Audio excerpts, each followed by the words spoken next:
ಉಪಯೋಗವನ್ನ ಮಾಡಿಕೊಳ್ಳಿ ಅವಕಾಶವನ್ನ. ಇನ್ನು ಈ ವರದಿಯಲ್ಲಿ ನೋಡಿ, ಮಿಥುನ್ ರಾಶಿಯವರಿಗೆ ಜೂನ್ ತಿಂಗಳಲ್ಲಿ ಏನು ಒಂದು ಫಲ ಸಿಗ್ತಾ ಇದೆ ಅನ್ನುವಂತ ವಿಚಾರದಲ್ಲಿ ನಾವು ಮುಂದುವರಿಯೋದಾದ್ರೆ, ಮಿತ್ರರೊಂದಿಗೆ ಸಂತೋಷವಾಗಿರತಕ್ಕಂತ ಒಂದು ಸಮಯ ಕಳಿತೀರಿ. ಹಳೆಯ ನೆನಪುಗಳು, ಹಳೆಯ ಸ್ಥಳಗಳು, ಹಳೆಯ ಊರುಗಳು ಅಥವಾ ನೀವು ಬಾಲ್ಯದಲ್ಲಿ ಬೆಳೆದಿರತಕ್ಕಂತಹ ಕೆಲವೊಂದು ನೆನಪುಗಳು ಅಥವಾ ಸ್ಥಳಗಳನ್ನು ನೋಡುವಂತಹ ಸನ್ನಿವೇಶಗಳು ನಿಮಗೆ ಇಲ್ಲಿ ಕಂಡು ಬರುತ್ತೆ. ಆರ್ಥಿಕವಾಗಿರತಕ್ಕಂತ ಸ್ಥಿತಿ ಹೆಚ್ಚಿನ ಒಂದು ಗಮನವನ್ನು ಕೊಡಬೇಕಾಗತ್ತೆ. ನೋಡಿ, ದುಡ್ಡು ಬರ್ತಾ ಇದೆ ಅನ್ನೋ ಮಾತ್ರಕ್ಕೆ ಅನವಶ್ಯಕವಾಗಿ ಖರ್ಚು ಮಾಡಿ ಬೇಡದಿರುವಂತಹ ಕೆಲಸಗಳನ್ನ ಮಾಡಿ ನೀವು ನಷ್ಟವನ್ನ ಅನುಭವಿಸುವಂತಹ ಪ್ರಯತ್ನವನ್ನ ಮಾಡ್ಲಿಕ್ಕೆ ಹೋಗ್ಬಾರ್ದಿಲ್ಲಿ. ಸ್ವಲ್ಪ ಹೆಚ್ಚಿನ ಗಮನವನ್ನ ಕೆಲಸದ ಕಡೆ ಕೊಡಬೇಕು. ನಿಮ್ಮ ನಡವಳಿಕೆಯಿಂದ ಕೆಲವೊಬ್ಬರಿಗೆ ಸಮಸ್ಯೆಗಳನ್ನ, ನೋವುಗಳನ್ನ ಅಥವಾ ತೊಂದರೆಯನ್ನ ಉಂಟಾಗಬಹುದು. ಕೆಲವೊಂದು ನಿಮ್ಮ ಅರಿವಿಗಿರ್ಲಾರ್ದಂಗೆ ಕೆಲವೊಂದು ಸಂದರ್ಭಗಳಲ್ಲಿ ಆಗ್ತದೆ. ಆಮೇಲೆ ನೀವು ಪಶ್ಚಾತ್ತಾಪ ಪಡ್ತೀರಿ. ಆತರ ಮಾಡ್ಲಿಕ್ಕೆ ಹೋಗ್ಬೇಡಿ. ಸ್ವಲ್ಪ ಇನ್ನೊಬ್ಬರ ಭಾವನೆಗಳನ್ನ ಅರ್ಥ ಮಾಡ್ಕೊಂಡು ಮಾತಾಡೋದ್ರ ಕಡೆ ಆಗ್ಲಿ ಅಥವಾ ನಡವಳಿಕೆ ಆತರ ಇರ್ಲಿ. ಕೆಲವೊಂದು ಎಲ್ಲರ ಪರಿಸ್ಥಿತಿ ಒಂದೇ ತರ ಇರೋದಿಲ್ಲ. ಸಿಚುವೇಶನ್ ಬೇರೆ ಬೇರೆದರ ಆಗಿರುತ್ತೆ. ಸ್ವಲ್ಪ ಅದರ ಕಡೆ ಗಮನ ಕೊಡಿ. ಇನ್ನು ಈ ತಿಂಗಳ ಕೊನೆಯಲ್ಲಿ ಒಳ್ಳೆಯ ಆದಾಯವನ್ನು ಗಳಿಸೋದಕ್ಕೆ ಒಂದು ಒಳ್ಳೆಯ ಅವಕಾಶಗಳು ನಿಮಗೆ ಕಂಡು ಬರುವಂತಹ ಸನ್ನಿವೇಶಗಳಿದೆ.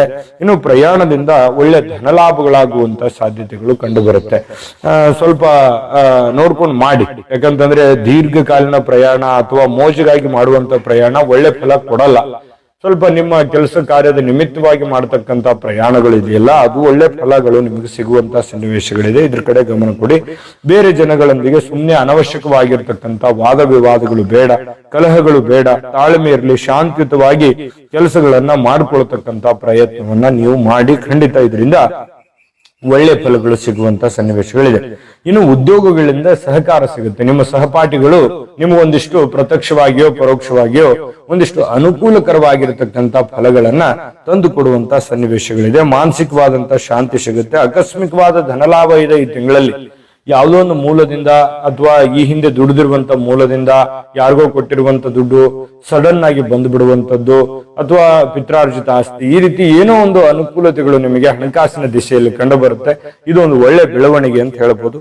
ಹೊಸ ಹೊಸ ಚಿಂತನೆಗಳನ್ನ ಕಾರ್ಯರೂಪಕ್ಕೆ ತರುವಂತದ್ದು, ಹೊಸ ಆವಿಷ್ಕಾರ ಮಾಡುವಂತದ್ದು, ಕೆಲಸಕ್ಕೆ ಒಂದು ಹೊಸ ವಿಚಾರಗಳನ್ನ ಸೇರಿಸುವಂತಹ ಸನ್ನಿವೇಶಗಳಿದೆಯಲ್ಲ, ಅದು ಸ್ವಲ್ಪ ವಿವಿಧವಾಗಿ